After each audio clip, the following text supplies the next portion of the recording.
Episode of Forever Bristol City podcast. We're recording it the morning after the night before, and for the 400 or so fans who went up to the MK Stadium up north, it finished a spirited performance. It finished Hull City 1, City 1, and it was as good as the previous week against Birmingham was bad. Spirited performance for the lads.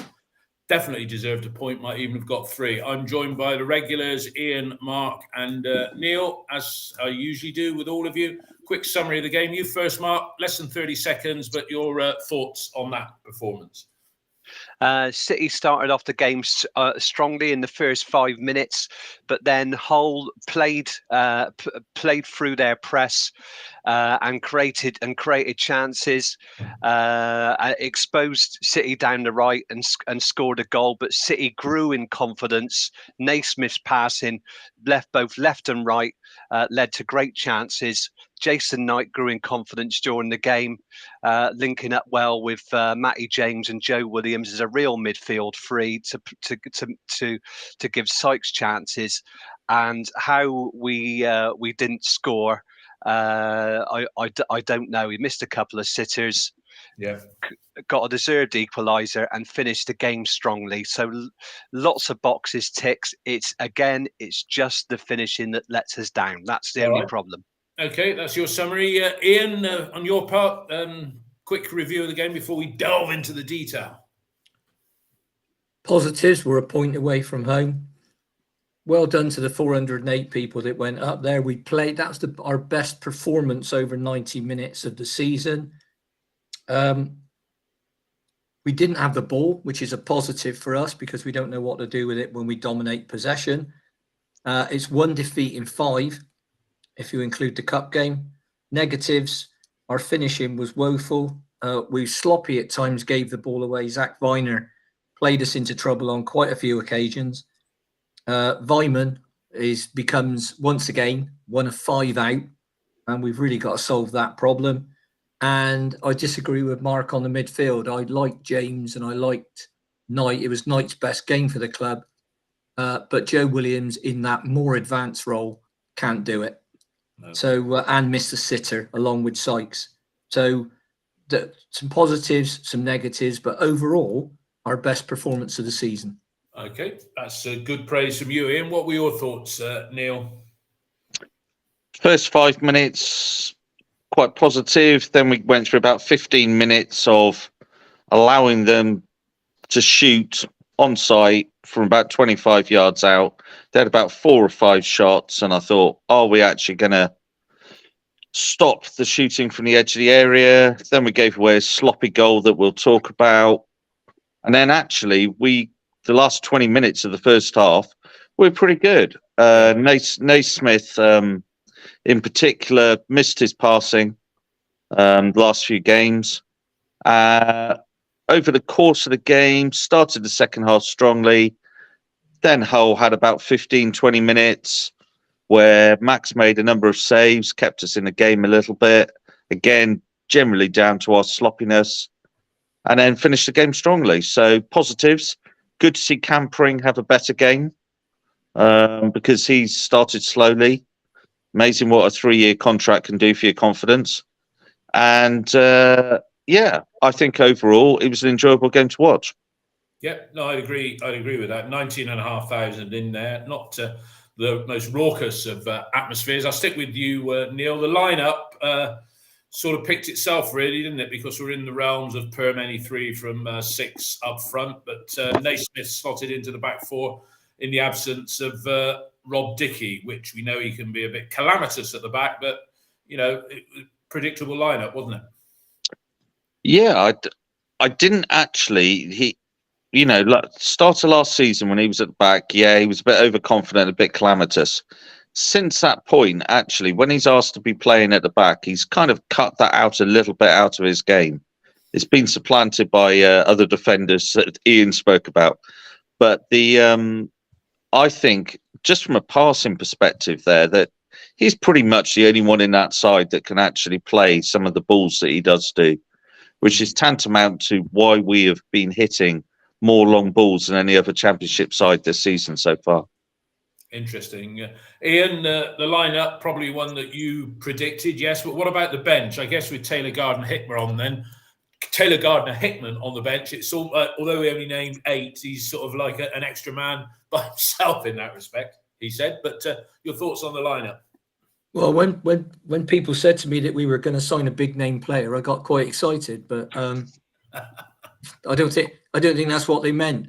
It was the lineup. I got 10 out of the 11 right. I did get something wrong positionally because I'd have played Naismith in midfield, moved Cam Pring in one, and started Roberts at left back to give us some width. I agree with Neil about Naismith's passing. Our midfield isn't a great passing midfield. You wouldn't look at it, Knight, James, or Williams, and say, yeah, they're really good passers of the ball. That Knight's got different qualities in our final third, and that's why we bought him. It was more of it's not a 4-3-3, it's more of a 4-1-2-3, with Williams playing more advanced of James on the left of him, and like a left centre midfield role, and I just don't think that works. Joe's very competitive. Wears his heart on his sleeve. What you see is what you get.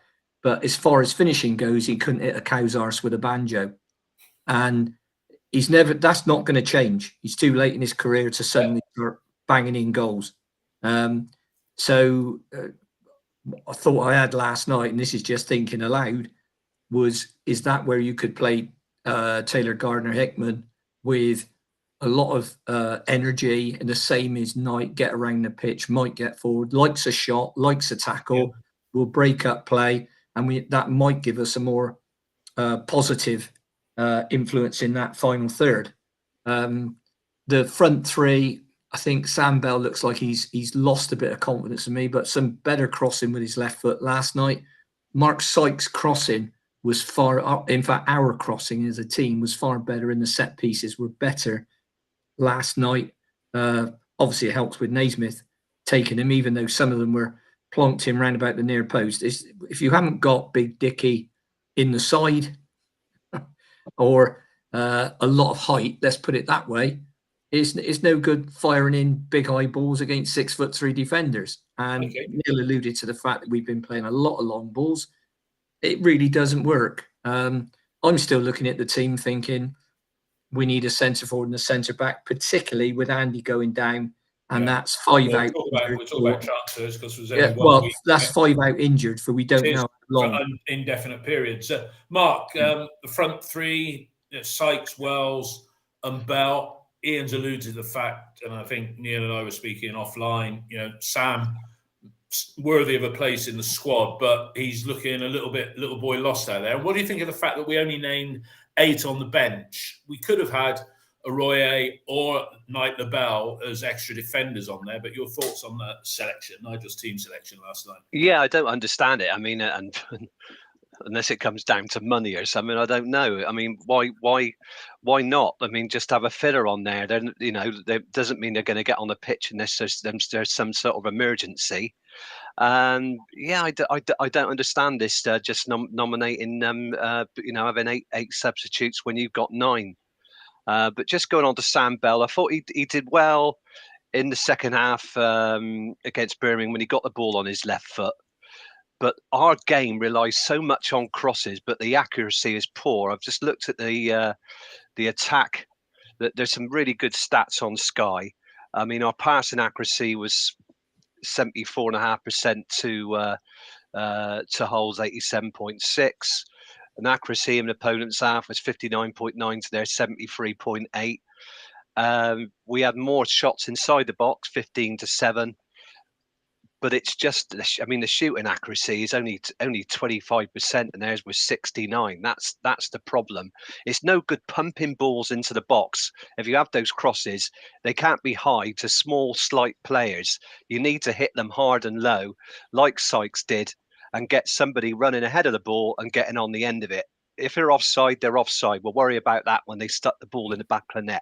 But they got to be better. But what we did have is much more touches in the opponent's penalty area.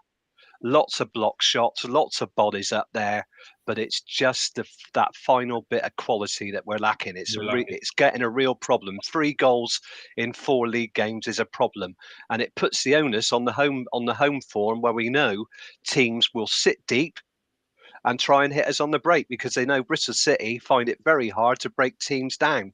Yeah. Their only way is to play the ball sideways. Push. And if we can't open a team up, then we'll toss the ball in the box to players who are never going to get it.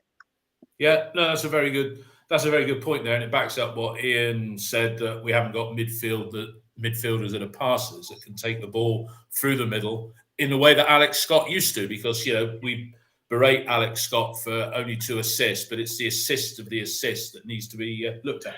Let's look at their goal. It was a quiet opening in the game overall. I did notice Sam Bell did get in an early cross with his left foot, early doors for City, a bit like the cross that he put in for Naki, that Naki missed last week. But Neil, you sent me a little clip of the goal, and it was a bad goal defensively, and I was trying to work out who the player was that sort of jogged back and then left Tufan unmarked, because pre-match analysis, Joe Williams, at the edge of the box, aren't they? Who was it? Was it Joe? Was it Joe Williams? Yeah. The goal as you saw it, and I'll ask each of you the same question. But what did you think of the goal? Well, we lost the ball in midfield, didn't we? I mean, it was I think it went over the head of Naismith a little bit there, and he got caught out, and then the guy's running on him, and then Delap moves out to their right wing. And Viner goes with him, and I'm just thinking at this stage, our right centre back is in a left back position, and as he's gone out, and then Delap's done him for pace, and then you can see Williams covering back, and that's fine. Williams obviously has seen that Zach's been dragged out to left, so he's covering in the centre, but I don't see actually who Joe is covering in the centre. Because you've got 2 guys there. Tanner's got a guy at the back post that he's covering. And you've got Tufan basically standing on the penalty spot, and Joe's marking space. Yeah. Now, you obviously had the delights of Thomas there last night. Fresh from the SGS Academy watching it. One of the things that Dave Hockaday there, it bangs on at Thomas, who's a centre back, you've got to be touch tight in the centre box, no space. So when those balls come in, you've got to be touch tight. Williams is just marking space. He's just jogged back into that area there. He's not looking around. He's just like, I'll cover here if the ball comes in away. Completely oblivious to where Tufan is. Nowhere near him whatsoever. Really poor defending from Williams. I mean, I'm not entirely sure why Viner had to go out to the left wing, because then that creates a problem for your right centre back to be on the left back. But thereafter, it was far too easy and really slack defending at the start of the game. Yeah, Ian, your take on the goal? Identical to Neil's. We had players in there ball watching. We had enough players in the box to stop that. It's not like they suddenly flooded the box with 6 players and we didn't get back. It started up the field, as Neil said, and then Delap, who's on loan, by the way, clever use of loan players by Hull. He comes down, he puts in that cross, and I think we had at least 3-4 players in the box, no one marking Tufan. And all he had to do was side foot the ball in the net, and he did that with aplomb. And it was too easy. And that's where I look at our midfield and I think, and I thought Matty James was excellent last night, and perhaps we could discuss that later on. But I look at our midfield and I think, what does it do? Is it goal scoring? No. Nope. Is it creative? Nope. No. Is it really good defensively? No. So what's it for? Because your midfield's the engine room of the team. And even when we dominate possession, it doesn't feel like we dominate midfield. Because a lot of the time you dominate possession, or when we do it, the ball's going sideways or backwards, which is no one's ever scored a goal like that. So that needs looking at. I am really disappointed. the performance last night made the performance against Birmingham and Preston even more galling, because you look at players, you think, well, I know you can do it because I've seen you do it before. Why aren't you? Yeah. Now that can only be down to one thing: confidence.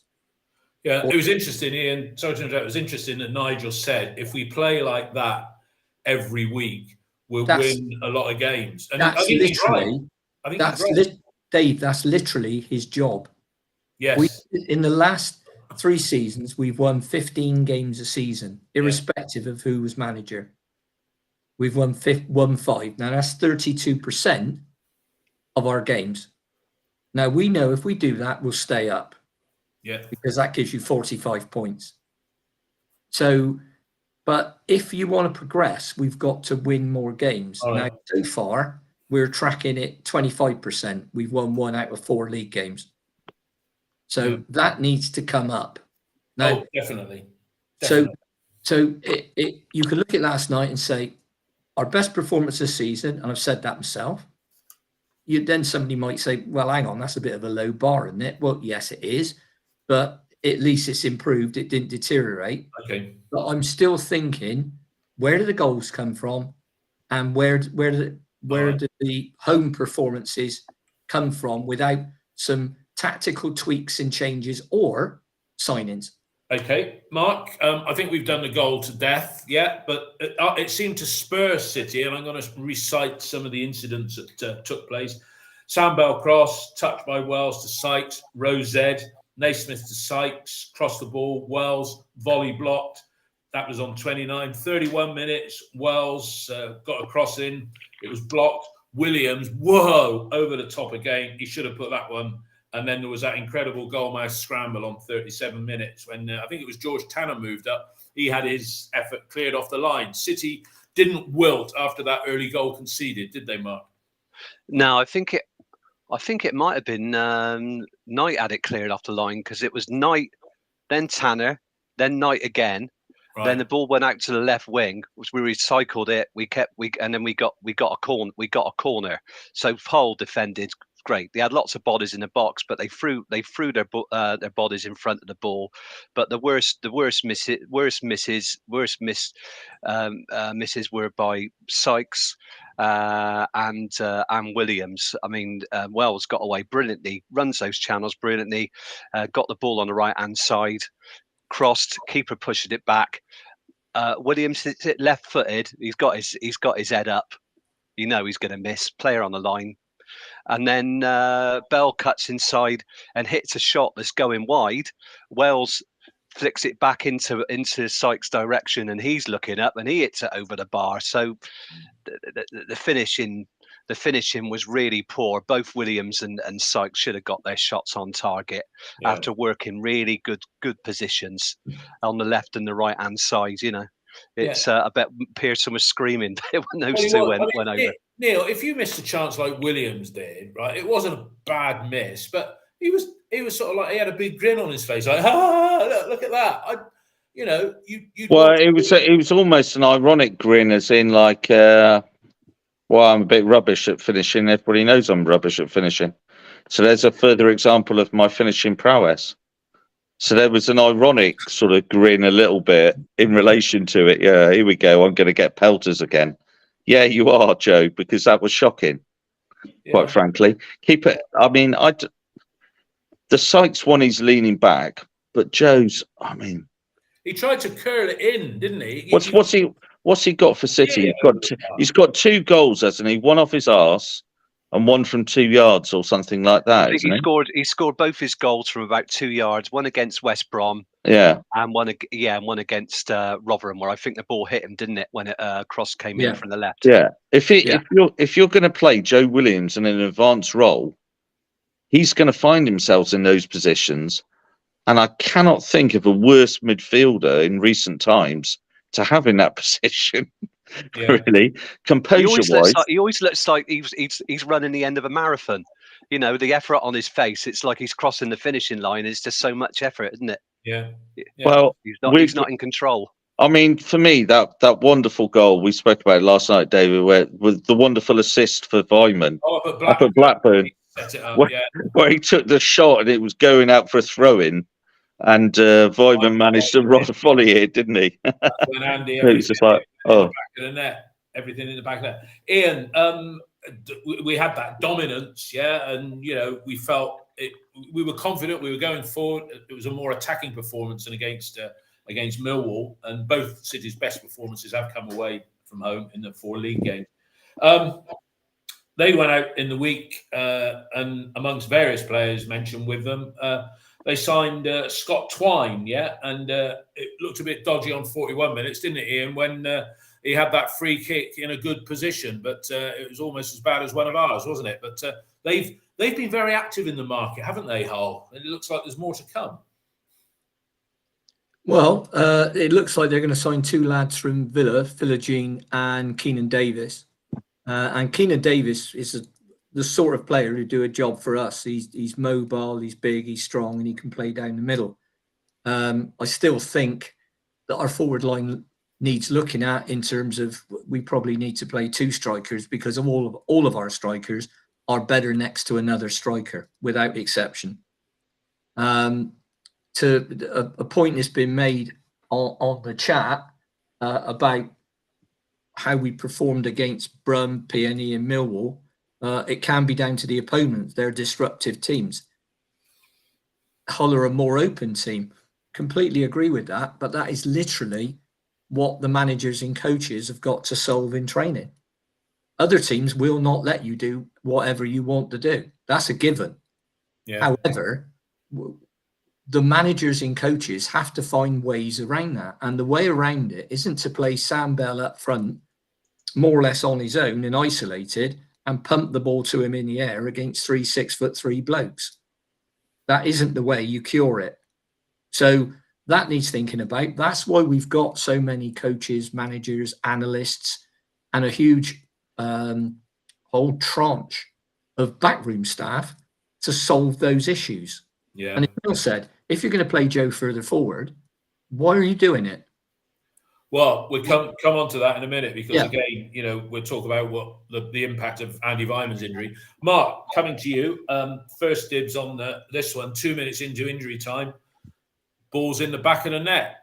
Offside in your book? I haven't seen a good camera angle yet, but Pring's cross to Knight, shot save, Wells tucks it away. Offside? I think Alfie Jones is just ahead of Nahki Wells when the ball struck by Knight. But Knight was growing in confidence. He didn't start off the game very well, but I think playing a sort of flatter 3 in midfield, he was making runs from deep. And I suppose what you could say, the good things that Williams and James did, if they weren't that creative in terms of opening Hull up, was to make tackles in midfield where we could pick up the ball. But Knight needs space to run into. He doesn't glide like Scott, but I think he's a confidence player. He ran into the centre of the goal, opened his body up, and had a shot. The shot was blocked. One of the many shots that was blocked. It came straight back to Wells, and he hit it into the net. But he's just marginally offside. So I think it was the right call. Although it takes bloody ages for them to raise their flags. Honestly. Well, that was it, Neil. We were watching. That's the problem, We were watching the game together, Neil. There wasn't a great camera angle on the night, one where you could sort of really see it from behind the goal, even, or maybe I can't remember. But those in the Premier League, that would be a review, wouldn't it? Yes. Yeah. I think we got a photo during the game last night, Dave, that I shared with you. I think with Mark's right, I think he's marginally offside. But there can't be anything. I mean, the linesman didn't know, did he? I think it's fair to say the linesman didn't know, because he didn't. Because they all looked across. We couldn't see the linesman, obviously, on Bristol City TV, but they all looked across. The linesman hasn't raised his flag, so he's obviously thinking, not sure. I'll give it. He had Nahki was right in his face, not in the style of a Man United player, but Nahki, was there, and that time delay. I was saying to Ian, did the referee say that looks offside? And yeah, perhaps it was. Up the front. was a long delay, wasn't it? Well, he looked across when they scored. They looked across and he hadn't put his flag up. So then they started celebrating, and then he put his flag up, and you can tell that by the reaction of the players. Yeah. So I think he didn't give it as offside first of all, but then he wanted a few seconds to think about it, and then he gave it. Yeah. And I think that is frustrating, but I think from the photo I've seen, and I think Mark's right, I think he's just slightly offside. Okay. Ian, you put your hand up there. Offside in your book from what you could see? Well, I couldn't see if it was offside or onside, and none of us could. The linesman was in the best position to see it, and he eventually gave it. My concern is, why was it eventual? Because there's no reason for keeping your flag down in the Championship, and they've all been told to do it, and it's wrong. Now, when you've got VAR, and I got it wrong. I thought we were going to have VAR in the Championship this year, but apparently it's next season. But what is the point? If you're going to flag it as offside, get your damn flag up, right? Because there's no point in letting it run through, then putting your flag up. Why?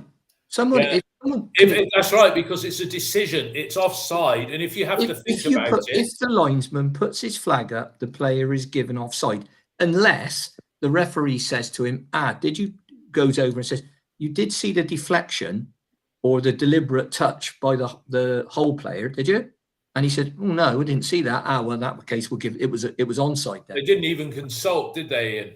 No, they didn't. And they've got all kinds of comms on, so they can talk to each other. So there's no real need for the referee to run over and consult the linesman, because they can speak to each other, and they've got buzzers and God knows, when they're putting all their kit on before the game, they look like blooming RoboCop. So I just find that that delay is pointless, and it needs to stop. Yeah. Okay. Because it delays the game. The quicker the flag goes up, the players can say right, and then the game can go on. So it kills momentum. And of course, what it does, it puts frustration into the attacking side, which could be counter. Yeah, and it could be counterproductive, because if you have momentum and then you get that frustration sets in, that could affect you as an attacking side. Be very counterproductive. Yeah, spot on. All right, before we get into the second half, I must comment, Mark, I'm going to call you Mark Imelda Tovey, because looking on your backdrop, that's one hell of a shoe collection you got there behind you. Yeah. And I obviously don't wear them all. Just the slingbacks. Fine flocked wallpaper that's behind you. It's not flocked, Dave. You'll find nothing flocked in any property I own. All right.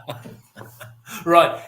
Into the second half, and we got a couple of early corners, and one headed chance, probably one of the shortest players in our team, Jason Knight, headed one just past the upright. But come to you first, Neil, your take on the goal. Great for Nahki, well worked. Take us through it.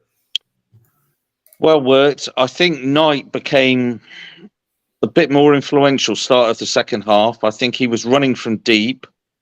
I think, as Mark made the point, I think he's not somebody that from a starting place like Scott, over that first 5 yards, has got the ability to drag a ball back and then go very, very quick.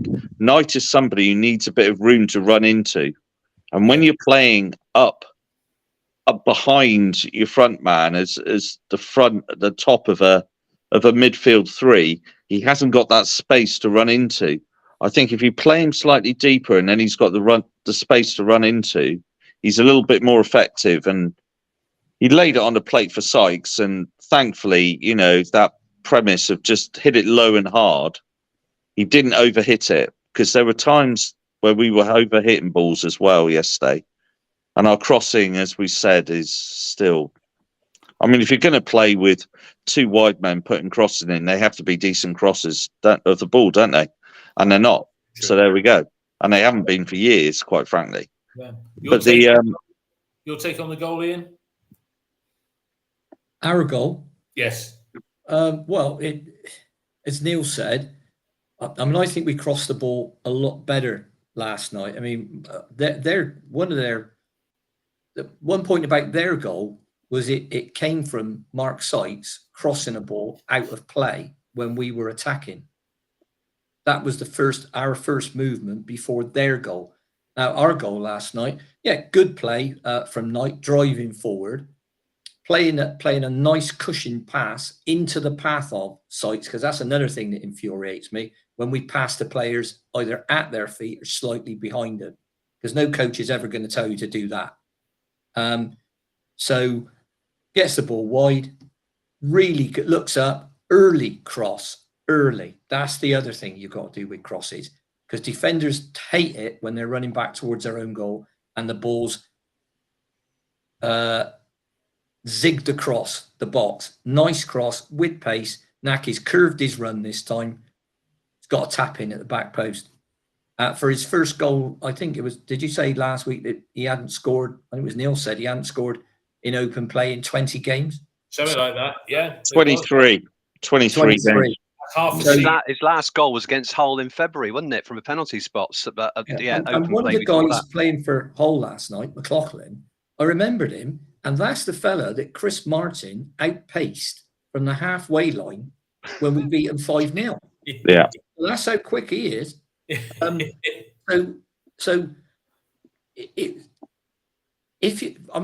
Someone said to me, I was talking to somebody at the City Ground, good, smart young fella, and he said, well, you talk about, we need a 9, but Barcelona played with a guy up front who was 5'4". I said, yeah, but they didn't kick the ball at him in his head, did they? They played it feet, and they played this tiki-taka style. Now, if we can play that, yeah, have everybody 5'8". It doesn't help much with corners if the other side's whacking them in the air and you're giving them away. But I'd be quite happy with a smaller front line. And I think the options we got is, well, we'd have more of an option if Tommy was fit. You could play Tommy and Naki. That's probably your best two. I would agree. But I don't mind playing a smaller front line. But I can remember back in the 70s, Fulham had a dinky little front line. I think it was a guy called Steve Earle that played up front for them. And I just remember, a few games at Craven Cottage, you're thinking, and we had people like John Galley up there and things like that. But Earle, I think Viv Busby might have been another one, but they weren't big blokes. They were just nimble and clever with the ball. Mark, we have got our forwards are okay, but it depends. If you want to play long high balls, then you need somebody who can head them. Yeah. If you're not going to play the high balls and you're going to play cosmic football and get down the sides and through the channels and play through the lines and all that good stuff, yeah, fine. Have smaller players, but that's not how we play. No. And I'm sure that our coaches didn't say before we played Birmingham, look, whatever you do, get the ball forward in the air to Sam today. No, they wouldn't have done. They didn't say it. That wasn't the game plan. But as we always used to say when I was in the military, the first casualty of any battle is the plan. Yeah. So that's probably what happened. The players. I don't know what they were doing last Saturday. Mark, the goal, great for Naki to get on the score sheet. Shame he didn't do it against Birmingham, because I'm sure the outcome would have been different despite the performance. But a good finish from him, wasn't it? Yeah, and it's where he makes those runs. And now you use players like that, and at the moment he's the only central experienced striker that we got. And the only other player who can play in the middle who's got a bit of presence, but obviously his form is in and out, is Harry Cornick, and he had a good cameo performance last night at the end of the game, chasing down defenders. But your best central striker is Naki Wells. Yeah. But if you go back to last season, the first half of last season, we played better with a 2. And we scored 16 goals in those first 8 games. Because because Conway and Wells knew when to rotate, who ran the channel, and who was down the centre. And Had a that great was the relationship. upside, and they played Yeah. together a lot for the reserves the previous season, hadn't they? So Yeah. they got Well, to know what happened was we started to concede a lot of goals. Then, of course, we went to a 4 early in the new year after those 2 draws against Millwall and Coventry. We shifted to a 4, but then we had trouble scoring goals. Martin was out of favour; he got shifted out. Weimann was in and out, and you didn't have you didn't have that 3 or 1-2 that we had the previous season. It was just less effective. But with in Wells, you've got somebody who can play in a down the centre. You can play him wide because he's a clever player. He knows where to make the runs. So the other players could learn a lot from him. But we're desperate for a striker. You don't need. We're talking about transfers. We're talking about transfers. Can we bring anybody in? I mean, we're talking Oh. about a wage ceiling and having no money. So who knows? Well, Who knows? I mean, Wells almost got a second about 8 minutes later with we had a corner. Better dead ball kicking from us, I have to say. And Wells, dinky little overhead kick that was cleared off the line. But as you'd expect, Mark, Hull came back. James fouled Seri. What was he? 15 million for Fulham a few years ago. And then Twine with the free kick found the target. Max tipped over. And then Knight let Slater through. Connolly came on and brought a good save from Max as well.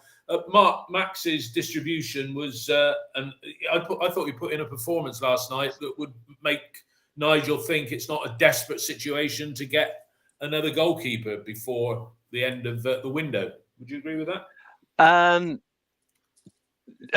Well, he's good enough to be our number one, although some of his distribution sometimes leaves a lot to be desired because he hits the ball either too short or too long. I don't know if it was him that left Garner Hickman exposed to get a yellow for his foul on Twine. I think the good thing was he only had a couple of. He only had one-on-one to face last night when Slater put that ball through to Connolly, and he came out really well and narrowed the angle. And he's great in a one-on-one. So that's good. And I thought most of the shots were long range. But have we got somebody that we would be confident in if Max gets injured, because we don't know about Bejic. He was on loan at France last season. Don't know what his form was like. He only played that one game against Lincoln, which wasn't very good.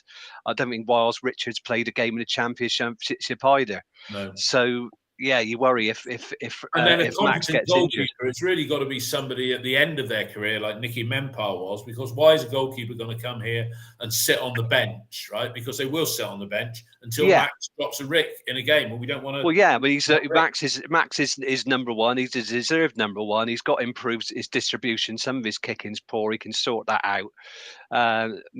He needs to be a little bit more dominant in the air, but I think that's getting better. He's getting more confident in catching. You've got to be brave as a goalkeeper in the Championship, and he's a little bit slight compared with some keepers. But if you get another keeper, it's going to be somebody down market, because we haven't got any money, have we, to pay them. But like I said, I'm not confident, and 99% of the fans won't be confident that we got somebody to replace Max if there's an injury. And knowing our luck, an injury is always waiting around the corner somewhere. Okay, Neil, 75 minutes on the clock. Triple substitution. Wells, Bell and Tanner going off. Weimann, Cornick and Gardner coming on. A degree of predictability about that, but no sooner had they been on than Andy Weimann gets injured. So what was the situation there? Well, I think he pushed off on his heel and it went straight away, which is a little bit bizarre, isn't it? When you consider that he played 60 minutes in the week. I'd understand if it was 20 minutes into the intensity of Championship football rather than the other 21s. But literally a minute, wouldn't it? Literally a minute. So I think you can see that there's probably going to be some form of operation there or something, isn't there? I mean, if you've done the rehab, and they've done the rehab 2 or 3 times, and now he's broken down a minute after that, they're not going to do the rehab and actually again. They're going to send him away. They're going to do proper investigation. That's a number of weeks. if not a month or two, I would say, with regards to Weimann. Yeah. So he's out of the equation. We're not going to see him then. We're not going to see him for what, as Ian No, said. I think if you're talking about the strength and conditioning coaches and the physios, they would have put Weimann on the bench last night because he'd done 60 minutes in the under-21s. To see him break down the way he did, not under a challenge, No, not under anything that he'd done, he's just pushed off on that hill and it's gone. And then you're like, well, obviously there is something more fundamental going on here than we can actually resolve as a strength and conditioning team. So yeah, I can see one of those like Matty James minor operations out for 2 months type situations with Weimann, unfortunately. Yeah. What do you think, Ian? I mean, the triple substitution, it was tight. It was quite late in the game for Nigel to do a triple sub, and then you're looking for the legs of Weimann to come on, but clearly something not right. Did they push him too much in midweek, or was he an accident waiting to happen, Ian? Well, I mean, at least they gave him a game in midweek, because in the past players have been brought straight back, whereas years ago you'd nearly always have at least one game for what was then called the reserves. And in the under-21s, you're allowed to play. I think it's 2 or 3 overage players. Yeah. So they gave it. He did. I think I don't know if he did 60 minutes. I think he might have come off at half time because we were 4-0 down. But he's not. There's something. Well, something's not right. You don't need to be, Quincy MD to work that out. But something's not quite right, is it? And this is the point. When I link it to signings, because if we had a fully fit squad, and if you look at the players that are injured, Atkinson would be in the side, McCrory would be in the side. Otherwise, what was the point of signing him? Yeah. Eamon possibly not. And if you look at the other injured players, who else have we got out? We got Conway. He'd be inside. So these are. Look, Atkinson, Conway, and McCrory. They would all be starters, and you drop those 3. And I know it's not an 11-man game anymore; it's starters and finishers and all. No, but you take 3 players out of any team, and it will have an effect, particularly as you've got 2 of them out there that are I know McCrory can play in midfield, but they're pretty much defenders, and you take them out of your starting lineup and it affects it. The other thing is you haven't got them on the bench either to come on and affect the game. No. Now, this is why I'm saying it's a struggle. It's all very well having a small squad if they can all stay fit, and that'll never happen. So I'm resigned to the fact that we're always going to have between 4 and 6 players out injured or whatever. Yeah, just to pick issue up with you there, you said take any 3 players out of the team. I'm sorry, but if Tanner,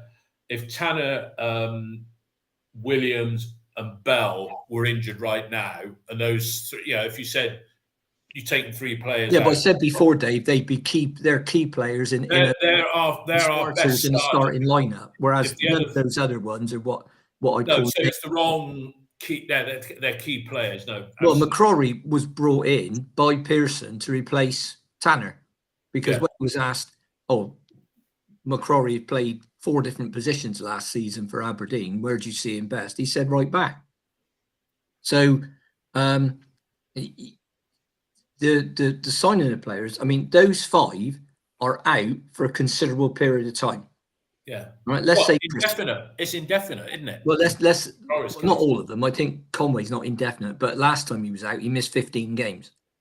So you've got 5 players out for a long time. That's before anybody else gets a knock or gets suspended or anything like that. So I don't see how our squad is strong enough to cope with that, particularly if we have a cup run as well. Yeah, well, we'll come on to the cup game. 3 games a week. So, but yeah, very disappointing about Andy Weimann, because we know has got goals in him. Yes, he has. Mark, just let's wrap the game up. I say the substitution sort of created a little bit of unsettlement in the team. Ian had alluded earlier to the fact that Zach Viner his distribution was poor against Birmingham. And late on in the game, twice he gave the ball away. Estupiñán in one situation brought a save from Max, and then Estupiñán set up Connolly. Another good save from Max. We've talked about Max, but we almost got a winner, didn't we, Mark? On the two chances really. Cornick, Ian said he made a good cameo appearance, but he was unfortunate as who was doing the analysis? Tommy was doing the analysis. If he'd have lifted it a bit higher, that would have been a well-worked goal, because he showed a lot of determination to get right to the byline, didn't he, Mark? Yeah, and he ran. He ran from inside our half, cut in from the left, and what he really wanted was an option behind the penalty spot, because everybody's in a line across the goal. It's a very difficult angle, and the keeper makes a save. I think we've got a player on the right-hand post. He really wants an option to play the ball back with his left foot onto the spot, so somebody can take a shot from the centre. So we aren't able to follow it up. But it was a very good cameo role. He was a real pest, chasing down defenders, and then of course he won some throw-ins. We had 2 or 3 free throw-ins where we could have snatched something, and we'll come back. We got the corner that led to Taylor, Gar, and Hickman almost getting a chance right on the 97 minutes. All that was three blocked of them did, as well. They? So Taylor, it was a very all 3 of them, like Forbes, Phillips, and Masters. There, I'm showing me age. So we finished the game really strongly. It was a great open game of football that City should have won. 19 shots on goal, but lots of touches in their area, a good amount of tackles. But it's the finishing that we got to improve. Yeah. That's the biggest takeaway from this and the other 3 games. We aren't going to get as much space to play in as we did against Hull, because they play an open game, and that was to our benefit in transition. It's going to be end to end, but the good work. You've got to do it at this level. The players, I know it's difficult to score. I think it's been in the chat, but you've got to put those chances away. You have to put those chances away when you're on top. And we were on top more than Hull, I think. All right. Ian's just asked me in private chat if there's a way one can answer the queries and the chat that's coming up. And Dave's been very active on here. I think Dave's been very active. Yeah. It's a one-man show. Dave's written War and Peace. Ian, can we respond to the chat? Yes, I can. I only just realised that it's appearing as a bar down the right-hand side, but I couldn't talk and chat at the same time. It's always past the bar with City, isn't it? It is. Yeah, we're over the bar. Dave is actually coming on the podcast on Wednesday, so I'm going to put a little. Hang on, let me just do this here. Look, you see, we've got all this funny stuff. Look, if you watch along the bottom of your screen, everybody that's listening, it should start coming. Here we go. Add and show. There we go. Watch the bottom of the screen. There we go. Look. It's almost like being on Sky, isn't it? Jeff, Bristol City versus Norwich, sponsored by Potier's Pretzels. Never tried them. I don't know about that. No, I don't know about that. No, we need it. Look, if anybody wants to sponsor the podcast, they're more than welcome. Yeah, and they don't have to be cash. It can be a restaurant. I like eating out in Bristol, so if there's any restaurateurs living and they want to entertain us, there's a value, of course. Yes, you're not going to turn up with a coach load one day and expect 40 people to be fed for free. But anyway, so Tuesday night, it is Tuesday, isn't it? Yes, it's Carabao Cup time against Norwich City. Ian, it'd be nice to get into the next round, wouldn't it? Yes, it's never a bad thing to win games of football, apart from the fact that it does create more games to play. But I suppose in the latter stages, it's decent for the club financially if we get another Man City game. In this game, I'd like to see some of the youngsters start. The 2 main ones being Arroyo and Yeboah. I'd like to see them start the game. I'm not saying put everyone in. The point Mark made earlier on about the keeper, yes, it would be nice to see either Stefan or Harvey start the game in place of Max, just to see what they can do. I don't think Nigel Pearson will do that for a minute, but it would be great to see it. You might get one of them in. I mean, for example, Dickey didn't play against Hull. So he could shift across to the right, and Arroyo could play next to him at left centre back, and we can see if he is indeed good enough to make that step up. I mean, he looked good in pre-season, but let's be honest, some of the teams we played were full of nits. So, and it's quite easy to look good against them. So let's see him in a game against decent opposition, because you couldn't judge him against. No, but then again, he came on, and for a corner, I think he hit the bar. I'm right in saying he hit the bar against Portsmouth away. So he's a big lad. He's strong. He's left-sided. Well, let's see. I mean, he's on the bench, and if we maintain this small squad and we don't sign players, he will have to come in and play if we get injuries. Yeah, no, he will. Neil, do you think we talked about Sam Bell and being a little bit off of late, worthy of being in the 18 or the 20 as it is now? Do you think Tuesday might be an opportunity to try a Pring-Roberts combination on that left side, and even rotate them? Roberts in front. Well, if it was tried, would you have Roberts with Pring in front? You wouldn't have it the other way around, would you? Neil, you first on that one. Yeah, the Oxford game was quite interesting when you saw Roberts. Obviously, very good game. Obviously, very different game on Tuesday, Dave, because we're playing Norwich. At the end of the day, we're not playing another Oxford, a team from League One who only stayed up on the last day of last season.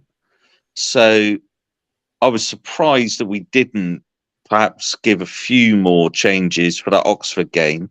But I think it came so early in the season that he wanted minutes in the players to a certain degree. But I think the Norwich game is an interesting one, because you don't want to go out there and get beat 3-4-0 by doing a weakened side against a Norwich side that will probably go quite strong themselves. Actually, they've got a bit of depth to their squad. So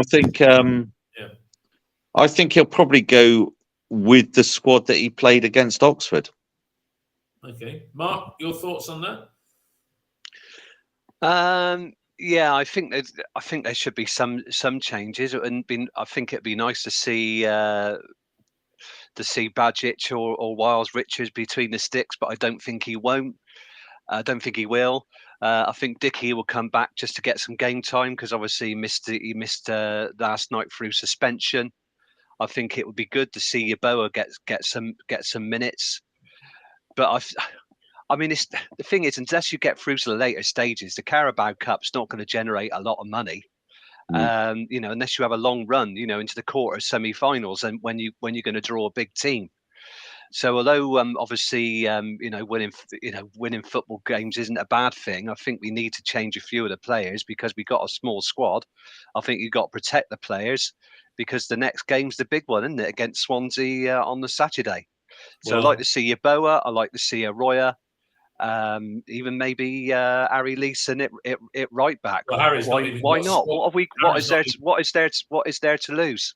Well, the game, but Harry's not even got a squad number yet, which I know is rectifiable. But well, I'll go out, give us some cash. I'll go out and get one, and we can get it ironed on. Let's move on. I mean, by the time we get to the Swansea game, the transfer window would have been shut, and you next, Ian, you can ask your other. What was it? You just put your thumb up, Ian. Did you want to comment on? No, I was agreeing with Mark. You agree with Mark? Can I just ask a question of the group? TGH, did he play for West Brom in the first round? Yeah, yes, I believe he did. Yeah, because Pearson said it last night. Right, when does the window shut? Is it Friday night?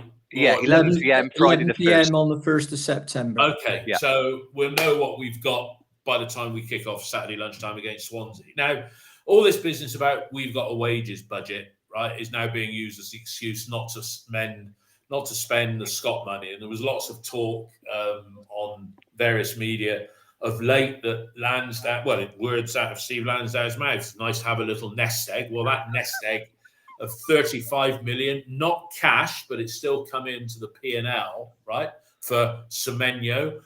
Let's talk wages and fees, but Ian, you'll correct me if I'm wrong here. Wages and fees on the players that we've bought in to date, probably wages and fees. Well, no, because we've lost players. So let's look at fees. We've probably spent about £5 million on what we've bought in so far. Would you agree with that, Ian? Yeah. Yeah, So I mean, if I was Nigel, now Nigel doesn't like loans, right? But we could, and if he was a manager that did like loans, and we've seen other clubs in this division playing the loan market, particularly over the last week or so, going out and getting some decent players. Nigel could say, give me £1.5 million, right, to spend on wages on loan players, which would be 30 grand a week for a year. It's not even a year, it's to the end of the season. So give me £1 million, right, and go out and get some loan players. And they might be part funded by the club that is getting rid of them, right? But is that a good idea, Ian? First thing, and is he likely to do it? And I think I know what the answer. I hope it's yes and no. But your thoughts on what I've just said: loans and activity. Well, there's two things. Would he like to do it? I expect he would. No manager wouldn't.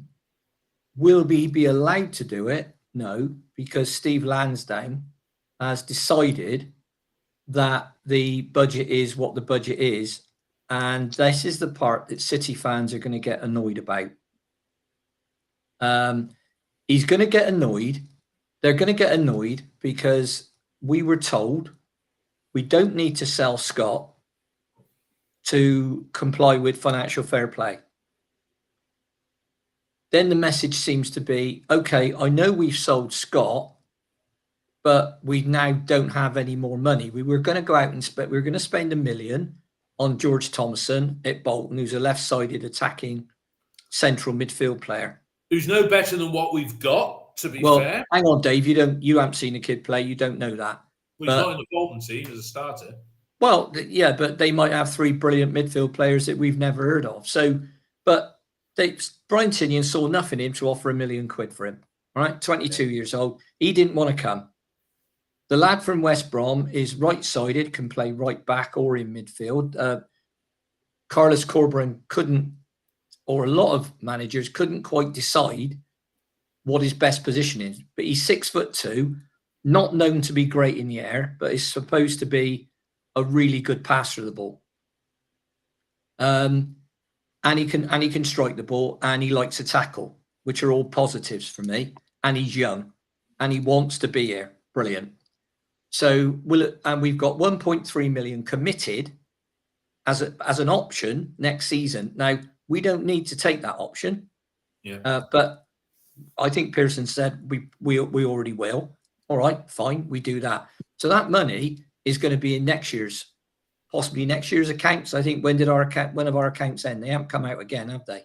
No, the accounts normally it's around November, isn't it? That the accounts for May 23. The accounts for May 23 will probably be in the public domain by the end of November, as you've just said, Mark. Anyway, carry on. Yeah. So there is money available.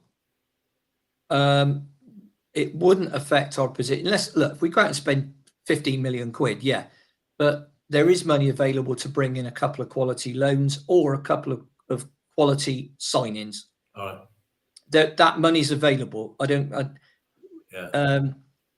So Dave Febbs has just said on the chat on here, it's June. Yes, I know. I can see the chat now. Dave, if you're listening, sorry, I haven't been able to see the chat until a moment ago. We've extended the financial year. But so we're in a position where we can strengthen. Okay? Yeah. Steve Lansdown, because it's his decision, it's nobody else's. It's certainly not Nigel Pearson's, because I've never even heard of a manager who said, no, please, I don't want any more players.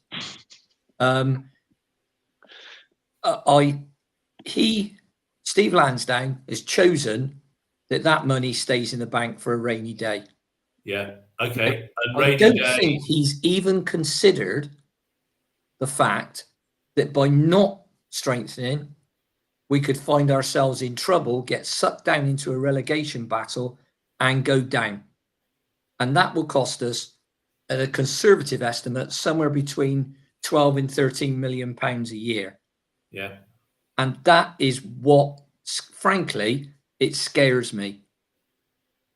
It absolutely scares me. Okay. Neil, what's your take on that? I mean, there was a lot of chat about the relationship between Pearson and Mr. Lansdown. Dave has quite rightly put, we have gone into the loan market. We got Taylor Gardner-Hickman, but in reality, I think that's more a reflection of the fact that McCrory is going to be out for a very long time. Yeah. Some people are saying a season. I don't know if that's what's rumoured. Yeah. Right. What do you think there'll be any activity, Neil, between now and Friday midnight?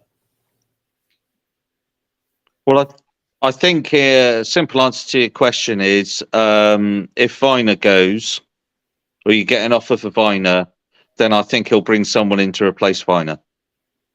Right. Because I think that will necessitate it then at that point. Other than that, Pring's just signed a new contract. Tommy's injured, so they're not going anywhere. And I think the basic fact is we've reduced down the wage budget, Dave, to a certain level. And Lansdowne has said we need to continue on our path at a certain wage level, regardless of the fact that we've had this transfer money in. Yeah. And I suppose it's kind of prudent to a certain degree, isn't it? It's kind of like if you have a household expenditure and you're spending beyond your means and you reduce it all the way down and then you get a pay rise and then you go out and you take on extra debt, which pushes you back over again. So but I get there's a certain amount of prudency. The issue I would have with it is before the start of the season, Nigel said there's a plan A and a plan B. Very distinct. Tillian said at Senior Red, plan A with Scott, yeah, plan B without Scott, and it looks like. And now Nigel's come back and said, well, actually, plan B seems to have morphed into plan A, and you're like, right, okay, so either the goalposts have changed a little bit in regards to people's decision making or communication, but the situation has changed from 2 months ago. Yeah. Why it has changed is a moot point.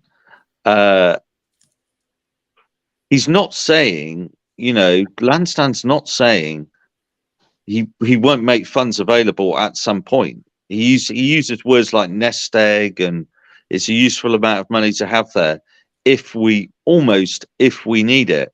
And you're kind of thinking that Pearson's actually saying to him, well, we do need it.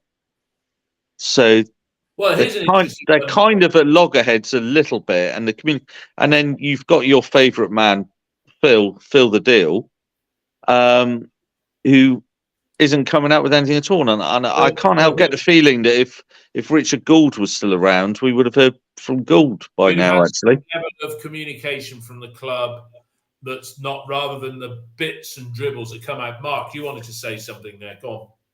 Yeah, I mean, managers will always want to get more players in, and the chairman owner is saying, well, it's my money, my money. So there is always going to be friction.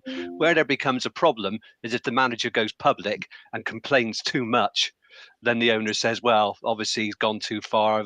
I'm likely to show him the door, or and have a potential Cottrell situation. So managers have always got to be guarded about what they say, but no doubt.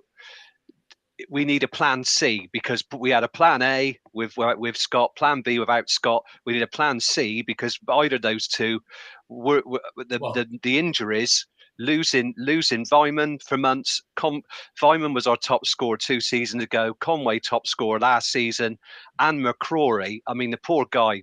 Bless him.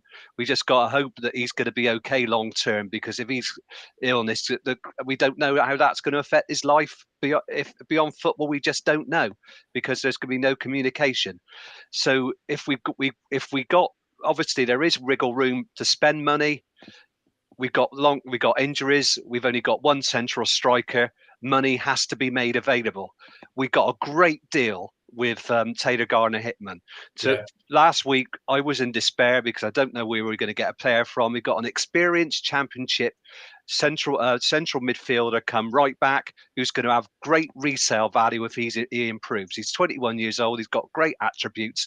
That's manna from heaven as far as I'm concerned. If it works well, this could work very well from us. But so really but then it becomes, those players would be identified. It's whether the club is prepared to release them, because it's like a game of cards, isn't it? Even if Lansdowne says, Mark, would you agree with this? Will clubs be prepared to release? But getting a player at this level, Championship level, is brilliant business. I think that's what we got to try and do, or Premier League academy players. Mark, would you agree with me that if Taylor Gardner-Hickman had been signed in the summer, as part of that group of 4, everybody would have said, what a great signing that is, rather than everybody was in despair and it's, look, we've picked up a player from West Brom. Now, here's one to throw in. No, it doesn't work like that, because his manager wanted to see where he fitted into the team. Corberán's played him. He's played him this season. He played 78 minutes before he came on last night. So he's had plenty of time for Corberán to decide. I'm not quite sure about him. I think it's best for a club who are in a lot of financial difficulty. Birmingham Live really talked up Taylor Gardner-Hickman.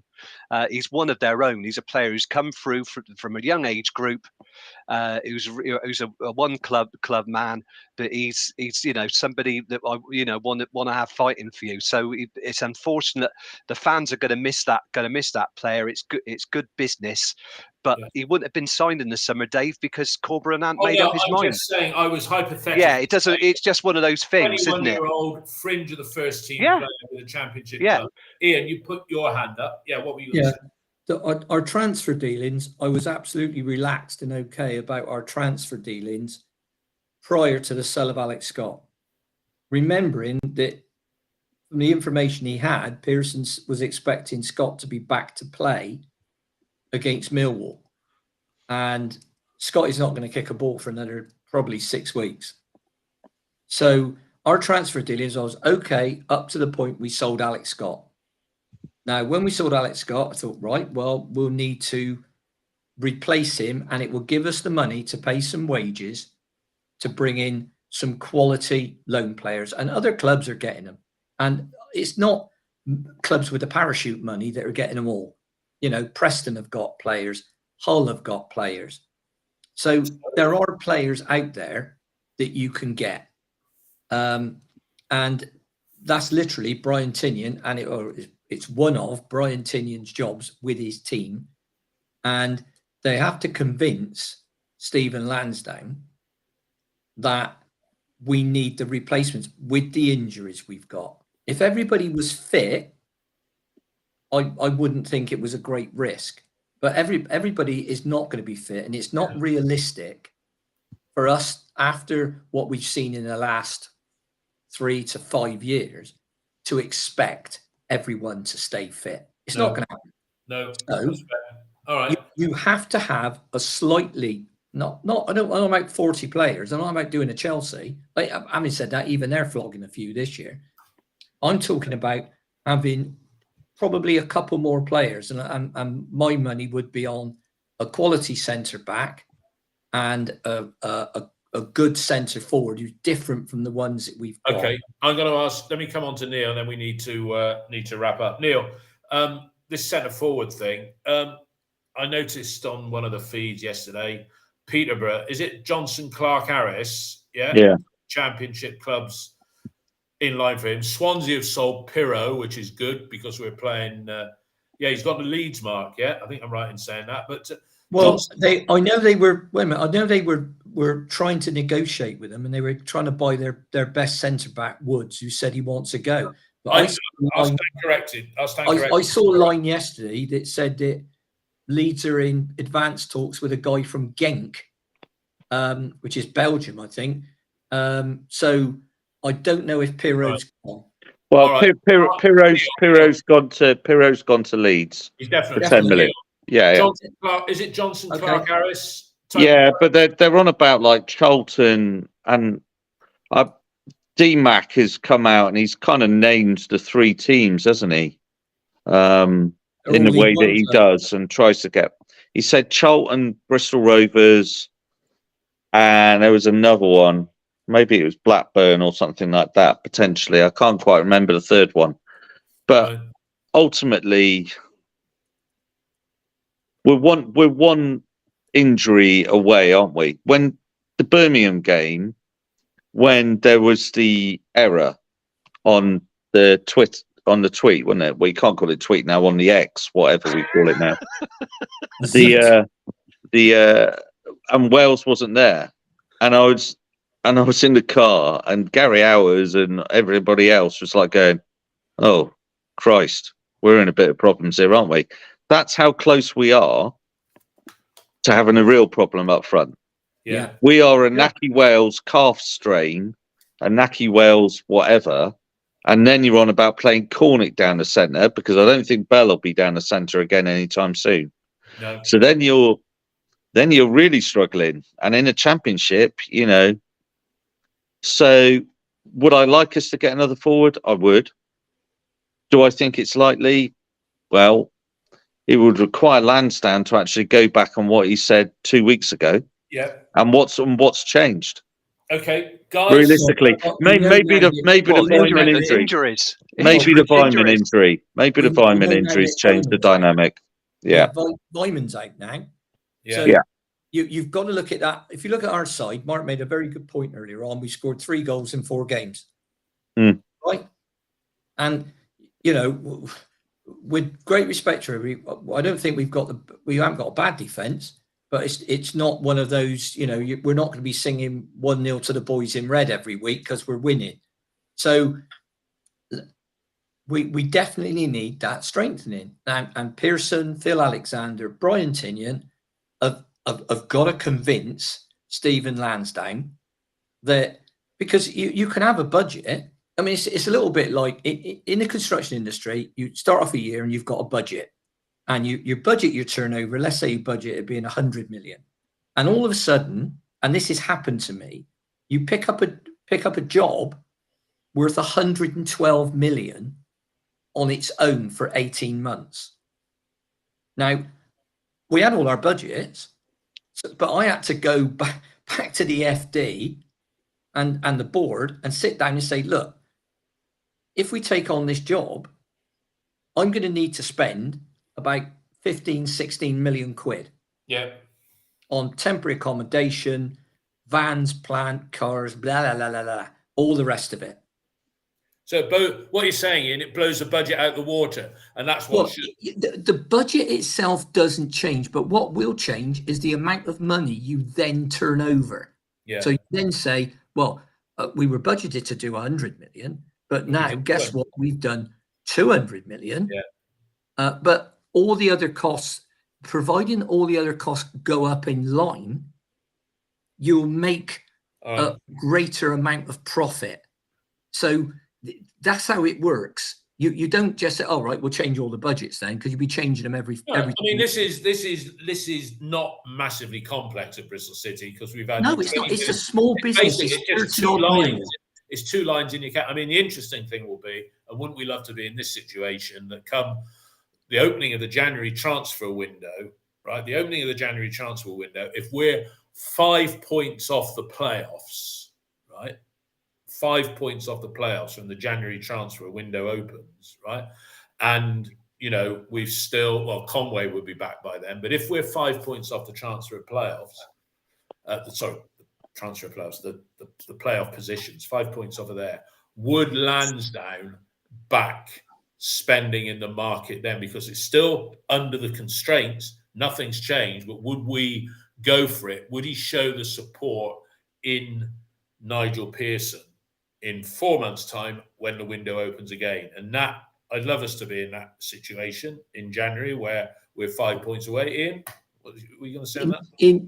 You'd have to ask the question, if he would do that, why isn't he going to do it now?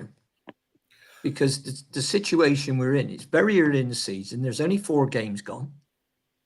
Because in his mind, Ian, because in his mind, he thinks that we've got a better squad than Luton have got. He said that. Yeah, but we should be performing better. Well, if he thinks we had a better squad than Luton last season, he's entitled to his opinion. But Luton made the playoffs and got promoted. We didn't, and that kind of tells you something. Yeah. I think the Luton analogy, sorry, Ian, the Luton analogy is a bizarre one because obviously the previous season they were in the playoffs. Yeah, So they built up some momentum. They had a style. They had a style to play, even with a change of manager. I think that helped them because they started off the season slowly under Nathan Jones, and then they were fortunate to get Rob Edwards. Thank you, Watford. He probably said. But I think going back to what Ian said, we need that central defender because it was much easier to play last night where Hull played the ball on the ground. The difficulty is going to be where if you get, like, remember last season against Sunderland, where you get a Ross Stewart, Ellis Sims combination, you get big physical centre forwards who push up against your centre backs, and then players like Naismith get caught under the ball. Yeah.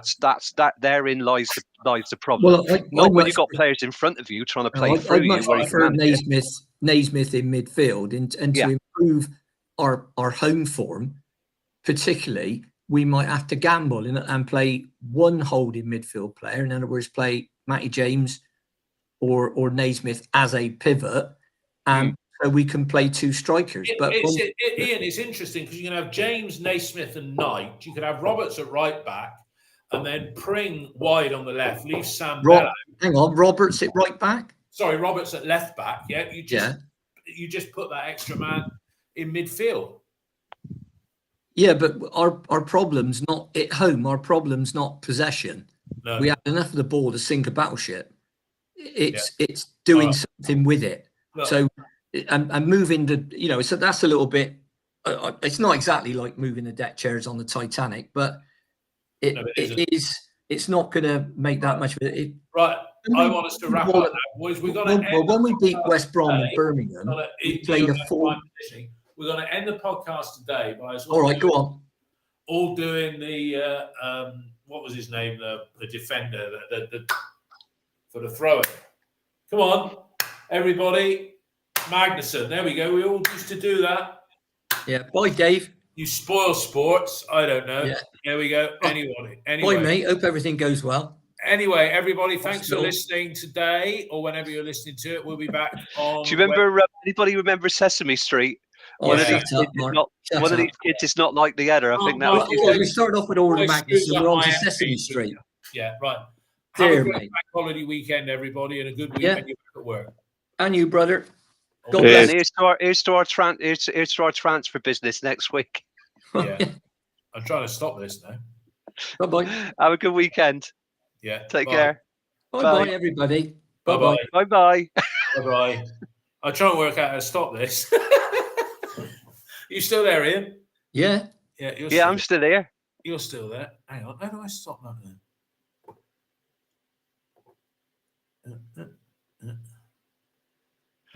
Do you see this? Dave said Lansdowne knows F all about football. Agreeing. Yeah. Live. Yeah. It reminds me of a book I read. Oh God, who was the manager of Peterborough? Who was it? Barnet. Oh God, what's his name? Barry Fry. Yeah, Barry Fry. Right. He was